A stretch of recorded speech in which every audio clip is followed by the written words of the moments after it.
Agam mencium bau bawang busuk ini dan menegur Radit. Cuman, Radit yang udah ditegur beberapa kali, kayak nggak ngerespon. Agam pun menepuk pundak Radit. Dan Radit tiba-tiba bilang, Kalian mau usir saya? Agam bingung. Dia pun menepuk pundak Radit lebih kencang lagi. Agam langsung balik badan ke arah Radit dan berteriak, Kalian mau usir saya?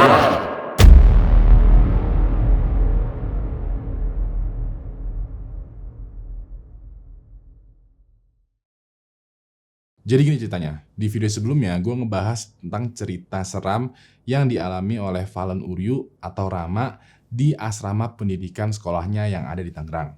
Nah, lanjutan ceritanya, bagian keduanya, itu gue bahas di video ini. Kalau sekiranya video ini berhasil ngebuat lo takut, kasihlah gue jempol ke atas. Nanti sekiranya kalau udah mencapai 20.000 likes lagi, minggu depan akan gue upload nih bagian ketiga atau ending dari cerita ini.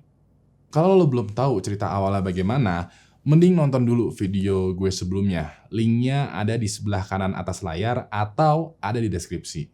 Nah, kalau udah nonton episode sebelumnya, pas minggu lalu nih ya, gue kasih lo sedikit flashback ya, supaya inget lagi. Jadi, ada seorang pelajar boarding school yang bernama Rama bersekolah di Tangerang. Ternyata di asrama tempat Rama tinggal itu dihantui oleh kuntilanak yang berwujud seperti Joker. Setelah tinggal di sana beberapa minggu, Rama pindah nih ke gedung asrama baru yang bernama Asrama Rayon Balat. Rama mengira, oh kalau gue pindah asrama, otomatis si kuntilanak Joker itu nggak bakalan muncul lagi.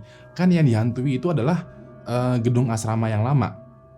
Ternyata di gedung asrama ini malah ketemu sama hantu yang lebih aneh dan lebih mengerikan. Nama gue Ewing dan ini adalah serba-serbi misteri dari thread viral Kaskus, kisah horor di asrama, bagian kedua.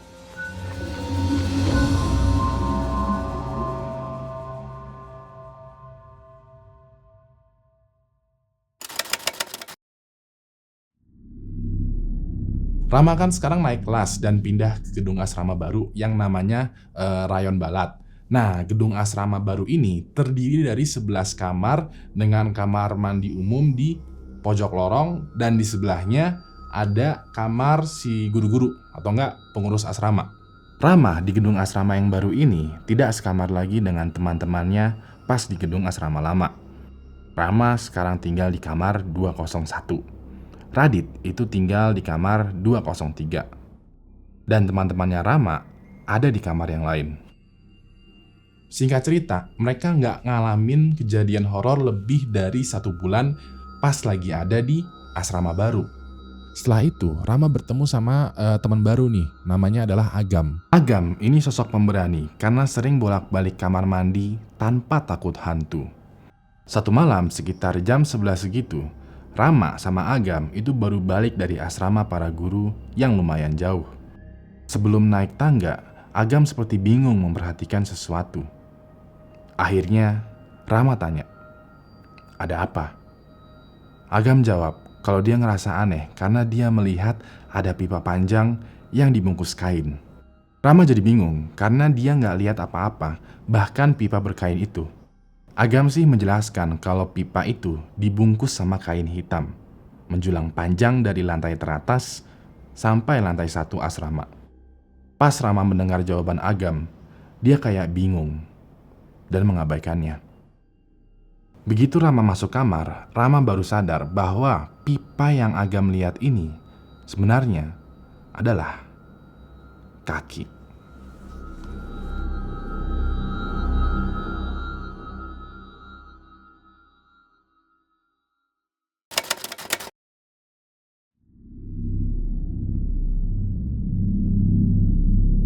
Beberapa hari kemudian, ceritanya penghuni kamar 201 itu lagi bersih-bersih nih ya. Mereka tuh beneran membersihkan semua bagian kamar. Dari mulai kolong kasur, kolong meja, bahkan juga sampai ke langit-langit. Ketua kamar 201 yang namanya Reza meminta tolong ke Agam buat bersihin area ventilasi kamar. Soalnya ada semacam jaring gitu yang dari tadi dia bersihin, itu nggak hilang-hilang. Gak lama, Rama diminta buat pinjam pel ke kamar lain.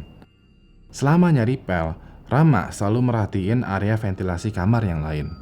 Ternyata, jaring-jaring itu selalu ada di ventilasi mereka.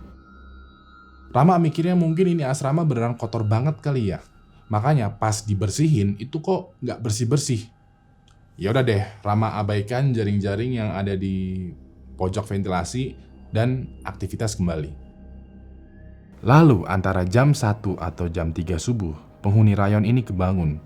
Anak-anak dari kamar 210 itu teriak dan lari keluar kamar.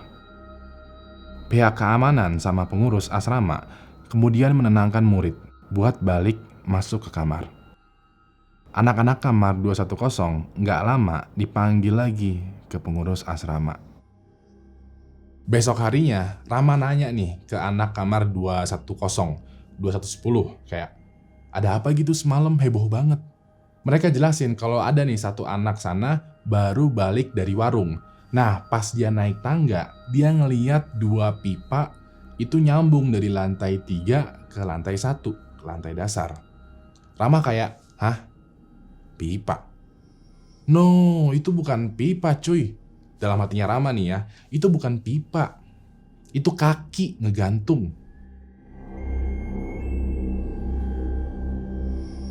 Rama pun ngobrol sama yang lain sampai sekiranya larut malam. Begitu sudah waktunya untuk tidur, Rama kembali ke kamarnya di 201. Pas masuk ke kamar 201, dia lihat ke arah ventilasi.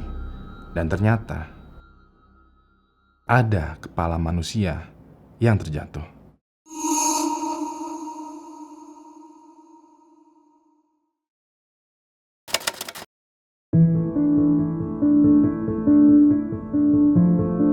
Setelah melihat kepala kakek-kakek jatuh, Rama kayak shock dan berniat untuk mencari tahu kayak apa sih yang sebenarnya terjadi di asrama ini.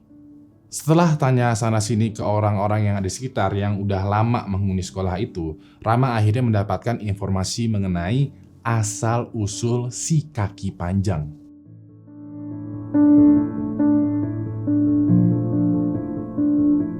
Dulu, yayasan ini sempat ada pencurian uang di brankas yang disimpan di gedung sekolah.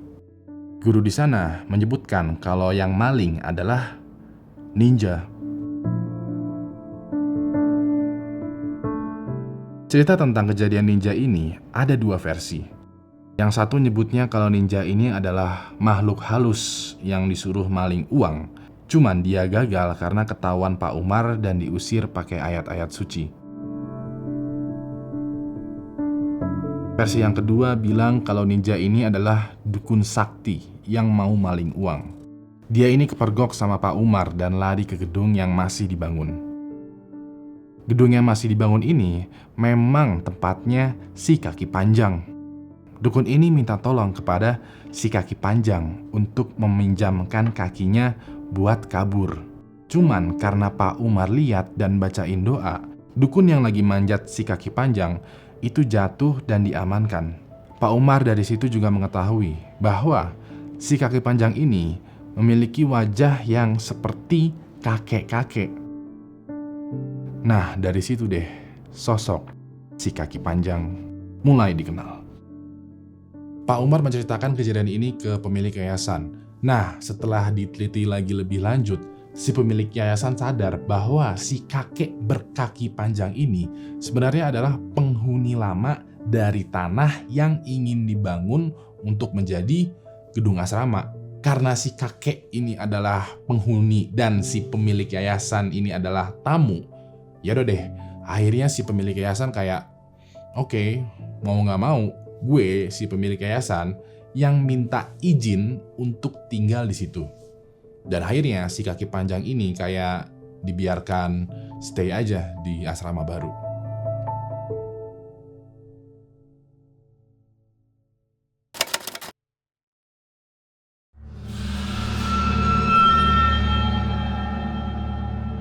Selain sosok Joker dan si kaki panjang, ternyata ada lagi nih cerita mengenai sosok lain, yaitu si kepala kambing. Ceritanya, Rama itu nginep di aula yayasan yang udah masuk ke asrama putri. Dengar-dengar nih, yayasan itu bakal ngadain perayaan dengan acara yang besar begitu. Rama yang baru gabung jadi bagian OSIS ditugaskan untuk jadi panitia. Mau gak mau, dia tidur di aula karena masih banyak banget persiapan yang mesti dilakukan. Setelah dia tidur di sana, dia bangun jam 3:30 buat siap-siap ibadah. Rama bangunin baik-baik tuh 2 senior OSIS yang nginep di sana juga. Cuman, mereka gak bangun-bangun. Akhirnya, Rama menegur dengan keras 2 senior itu dan ternyata mereka terbangun dalam keadaan kayak panik, kaget gitu. Rama nanya, "Kenapa, Kak?" Kedua senior ini bercerita kalau semalam pas mereka belum tidur, ada satu siswi putri pakai mukena, nyamperin dan nanya senior ini. Siswi ini bilang, "Lihat teman aku nggak?" Dua senior ini menjawab, "Enggak, toh udah malam juga." Gak lama, siswi ini nunjuk ke arah belakang 2 senior dan bilang, "Oh, itu teman aku." Nah, pas 2 senior ini balikin badan, ternyata yang mereka lihat adalah manusia berkepala kambing hitam.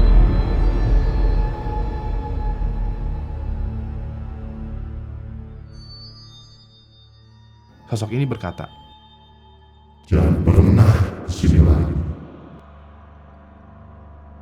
2 senior yang melihat makhluk aneh ini langsung pingsan dan tidak sadarkan diri sampai pagi.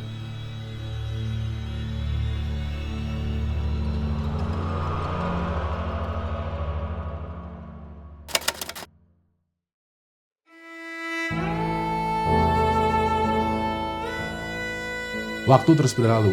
Nggak kerasa mereka udah mau naik ke kelas 3 dan lepas dari jabatan OSIS.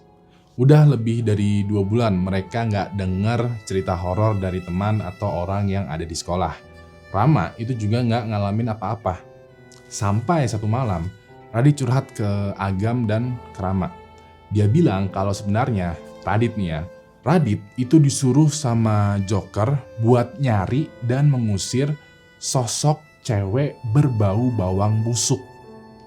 Mereka kayak, "Hah? Cewek berbau bawang busuk? Apaan tuh?" Terus juga lagi pula kenapa kayak lo Radit nih ya, kenapa lo mau disuruh-suruh sama kuntilanak Joker? Si Radit mengulangi kembali. Dia bilang dia mesti mengusir makhluk halus dengan wujud wanita dan berbau bawang busuk.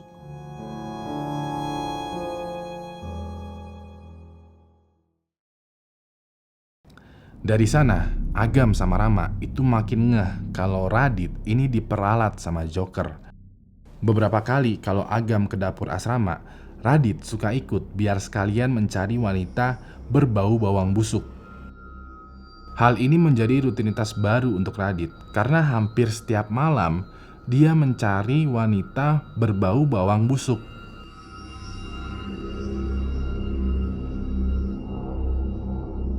Dua minggu pun berlalu dan tidak ada hasil dari pencarian Radit. Sampai satu malam, Agam sama Radit itu ke dapur sekitar jam 10 malam lah. Radit keliling dapur sambil juga memanggil makhluk halus wanita berbau bawang busuk. Agam yang melihat kelakuan Radit ini kayak, "Anjing, ngapain sih lu? Nggak jelas." Tapi di satu sisi ada semacam rasa solidaritas dan rasa iba gitu kepada si Radit. Jadi ya udah si Agam kayak ngeliatin, nemenin si Radit yang dari tadi manggil cewek berbau bawang busuk. Gak lama, lampu ruangan dapur tiba-tiba mendadak mati dan bau bawang busuk mulai kecium menyengat. Agam mencium bau bawang busuk ini dan menegur Radit. Cuman Radit yang udah ditegur beberapa kali kayak gak ngerespon. Agam pun menepuk pundak Radit. Dan Radit tiba-tiba bilang, Kalian mau mengusir saya? Agam bingung. Dia pun menepuk pundak Radit lebih kencang lagi. Agam langsung balik badan ke arah Radit dan berteriak. Kalian mengusir saya?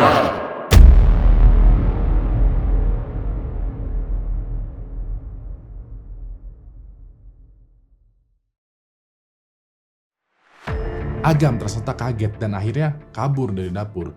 Dia langsung lari menuju ke asrama guru buat mencari pertolongan.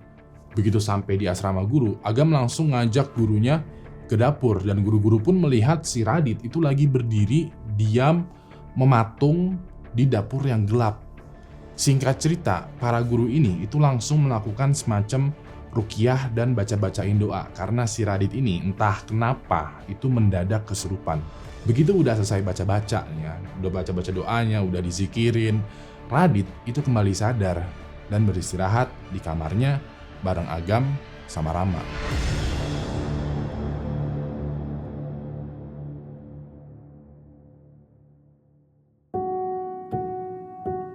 Setelah 3 hari kejadian Radit kesurupan di dapur ya, kelakuan Radit itu menjadi agak sedikit berubah. Radit yang biasanya agak rame dan orang yang bercandaan, sekarang itu menjadi agak pendiam. Kayak orang yang lagi kebanyakan pikiran. Rama dan Agam ya sebagai teman dekat yang baik kayak, cuy, nah apa sih lu jadi pendiam gini, ada masalah apa sih kawan? Radit tuh setelah dibujuk-bujuk tuh sama si Agam sama Radit kayak, aduh gue lagi banyak pikiran tapi lu kayak ayo cerita. Akhirnya cerita nih si Radit kepada Rama dan Agam. Beberapa malam terakhir, Radit cerita nih ya, di saat tidur entah kenapa itu bermimpi bertemu dengan sosok kuntilanak Joker. Di dalam mimpinya, Radit itu melakukan perlawanan karena dia sendiri tidak betah kalau tiap tidur itu selalu dihantui oleh kuntilanak Joker. Joker akhirnya berbicara. Aku akan pergi dengan syarat. Kamu harus mengusir raksasa Semar, wanita berbau bawang busuk, dan setan Paskibra. Rama dan Agam yang mendengar cerita ini kayak bengong, bingung, speechless gitu kayak what the fuck? So, tadi adalah bagian kedua dari kisah mengerikan di asrama sekolah yang ada di Tangerang. Minggu depan, hari Selasa depan, kalau sekiranya video ini mencapai 20.000 likes, maka akan gue upload nih bagian ketiganya, bagian endingnya. Serius, gue juga penasaran dengan siapa tadi? Raksasa Semar, sama juga setan Paskibra. Kayak aneh gak tuh? Maka dari itu jangan lupa like, tweet, share, dan subscribe channel Wing HD karena minggu depan akan ada lagi nih, Selasa depan, bagian ketiganya. Terus juga besok akan ada malam Jumat, besoknya lagi sekitar hari Sabtu ada juga buat gue takut. Minggu ini seru banget lah Ewing HD, maka dari itu subscribe dan nyalain notifikasinya. Terakhir nama gue Ewing dan sampai jumpa lagi di Serba Suri Misteri selanjutnya. Good night.